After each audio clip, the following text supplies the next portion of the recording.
आजाद साहिबा, आपको शुक्रिया कहना चाहती हूँ।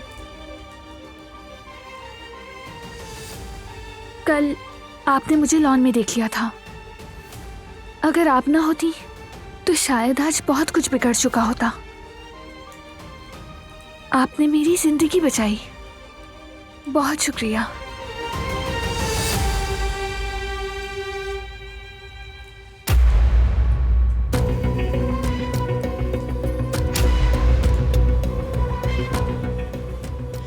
तुम कातिल की बेटी हो, मैं तुम्हारी जिंदगी क्यों बचाऊंगी? अक्ल से पैदल हूं क्या मैं?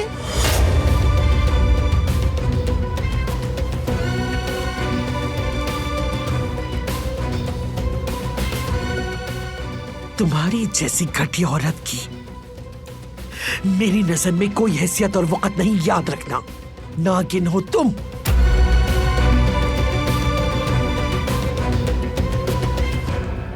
जब मैंने देखा कि तुम गिर गई हो तो मैंने अपने पट्टों को हरकत देने की हरगिज़ सहमत नहीं की। मैंने तो बस जिंदगी और मौत के आने का इंतजार किया। मैंने किसी का रास्ता नहीं रोका। अब फिर देखो क्या हुआ। मैंने तुम्हारे दिए हुए खाने को खुद बैठकर खाया। मैंने यहां बैठकर तुम्हारे मरने का इंतजार किया, जिस तरह तुम्हारे बाप ने मेरी आयतन को मरने के लिए छोड़ा। मैंने पलक झपकाने की भी जहमत नहीं की, जैसा कि तुम्हारे बेगैरत बाप ने किया था।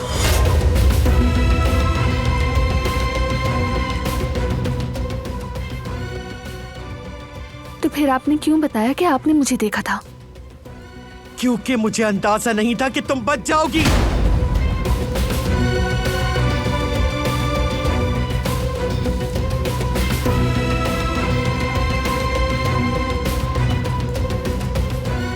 अगर मुझे पता होता कि तुम बच जाओगी तो लानत हो मुझ पर अगर मैं किसी को एक लफ्ज भी बताती।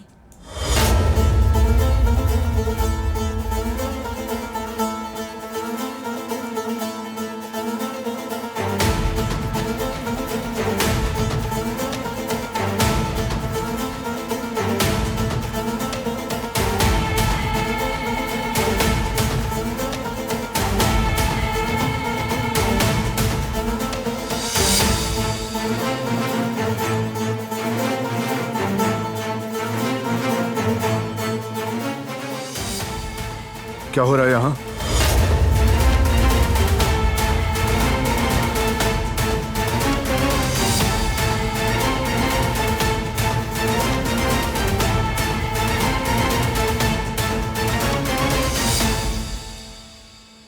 मैंने पूछा क्या हो रहा है?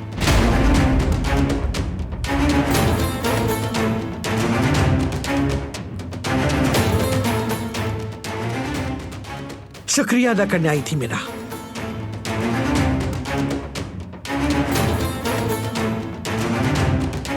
सच है क्या ये?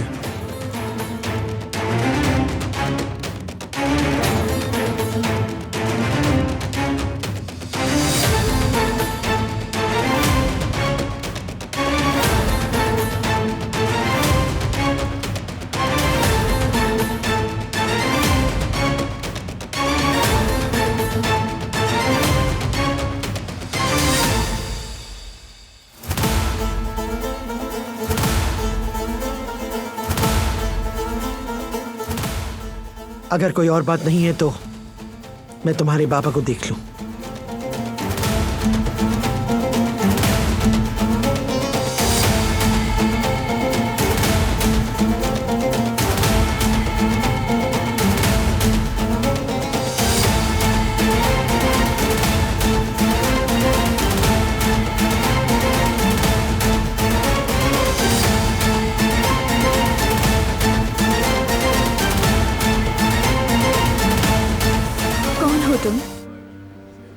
सूरज के इर्द गिर्द घूमता हुआ एक आवारा सितारा हूं मैं। क्या मतलब है, मैं सूरज हूँ क्या? बिल्कुल हो। तुम्हें देखते ही मेरी आंखें सूरज की तरह चमक उठती हैं। अपने कदमों के बगैर मैं चोटी सर कर लेता हूँ। मैं समंदर भी पानी को छुए बगैर पार कर लेता हूँ। मेरी रूह तैर जाती है। मेरे दिल में तुम्हारी इतनी रोशनी है कि ये एहसास कीमती भी है और अनोखा भी। एक खूबसूरत सफ़ेद मोती की तरह है बिल्कुल, और ये जादू एक सफ़ेद मोती की तरह चमकता है मुझ में। ये अल्फाज बहुत खूबसूरत हैं। कौन हो तुम?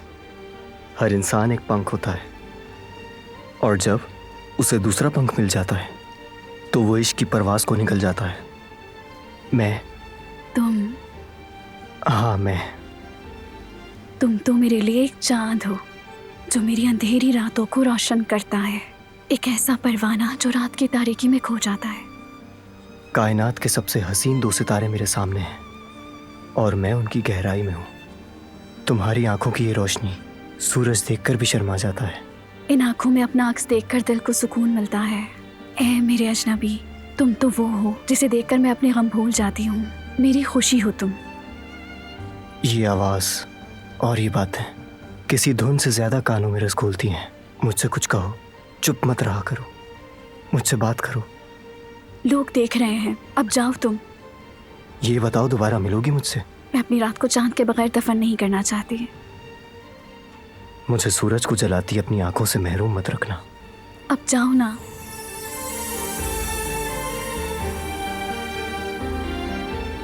बहुत खूब, जबरदस्त। ये तो वाकई ऑस्कर वाली परफॉर्मेंस थी।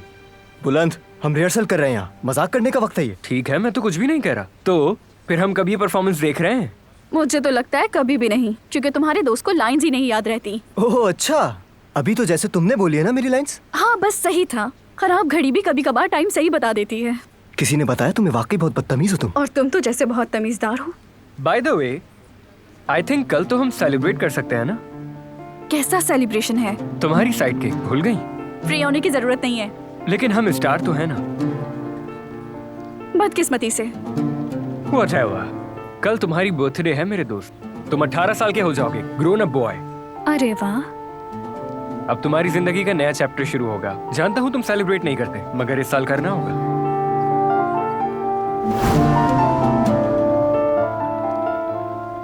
दर्जियन, क्या आप मेरे लिए केक ऑर्डर कर देंगी? मेरे सारे दोस्त आने वाले हैं। मेरी बर्थडे है ना, तो हम सेलिब्रेट करेंगे। कोई जरूरत नहीं है बेटा, क्योंकि आज का दिन तुम्हारी माँ की बरसी का दिन है और तुम जश्न मनाना चाहते हो, बल्कि तुम्हें अफसोस करना चाहिए। केक मंगवा कर दूं इनके लिए। तौबा, अस्तगफिरुल्लाह, तौबा। कोई जरूरत नहीं है। कोई सेलिब्रेशन नहीं होगी। मुझे नहीं काटना कोई केक, इस बारे में सोचना भी नहीं। यार इस साल तो मत करो। हम सब मिलकर जाएंगे तुम्हारा बर्थडे केक लेने। सना भी आएगी। नहीं, कोई भी नहीं आएगा, सुना तुमने? लेकिन मैंने कहा ना, कोई नहीं आएगा। किसी को भी आने की जरूरत नहीं है। छोड़ दो अकेला मुझे।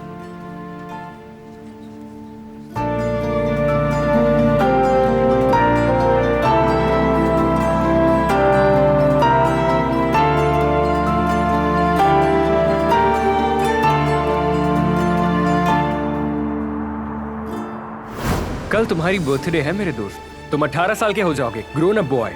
अरे वाह। क्या सेलिब्रेशन करूं मैं? कौन सी सेलिब्रेशन? मैं अपनी हर बर्थडे पर मरता हूं। किसी को इस बात का बिल्कुल एहसास नहीं, किसी को भी नहीं।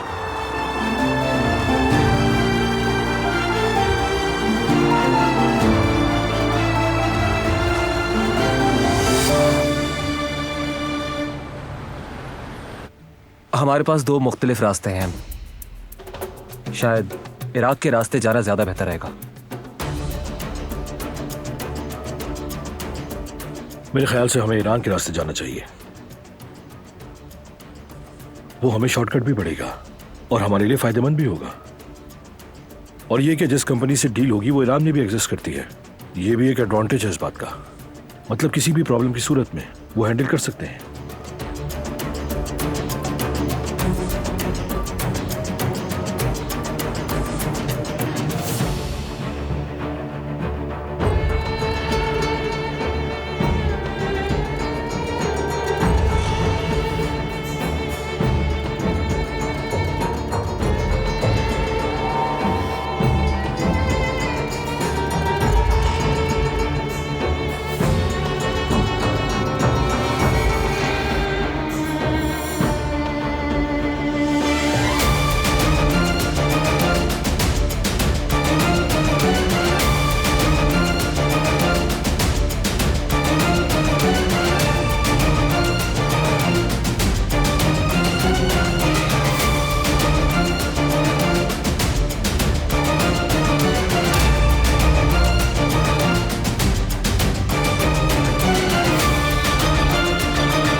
सुनाऊं उन्हें तुम भी क्यों